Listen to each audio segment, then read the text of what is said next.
ஒரு நாள் நீங்கள் ரோட்டில் தனியாக நடந்து போய்கிட்டு இருக்கீங்க. சடனாக உங்கள் முன்னாடி ஒரு பர்ஸ் இருக்குது. அதை எடுத்து ஓப்பன் பண்ணினா ஃபுல் கேஷ், கார்டு, ஐடி எல்லாமே இருக்குது. ஒரு நிமிஷம் உங்கள் ஹார்ட்டு ஃபாஸ்ட்டாக அடிச்சுக்கிட்டு இருக்கு. யாரும் இல்லை, யாருமே பார்க்கல. ஆனால் உங்களுக்குள்ள 2 குரல் கேட்குது.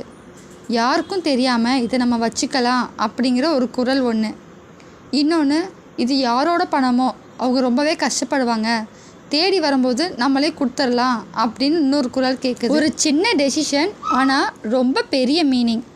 இப்போ சொல்லுங்கள், நீங்கள் என்ன பண்ணுவீங்க? பணம் முக்கியமா இல்லை உங்கள் நம்பிக்கை முக்கியமா? கேஷ் வச்சுக்கிட்டா ஒரு நாள் சந்தோஷம்தான். ஆனால் திருப்பி அந்த பணத்தை கொடுத்துட்டா நாம் ஒரு நல்லது பண்ணிட்டோமே அப்படிங்கிற மைண்ட்ஃபுல்லாக ரொம்ப சந்தோஷமாக இருக்கும். யாரும் பார்க்கலனாலும் நம்ம மனசு பார்த்துக்கிட்டு தான் இருக்குது. அதனால் நல்லதையே சூஸ் பண்ண.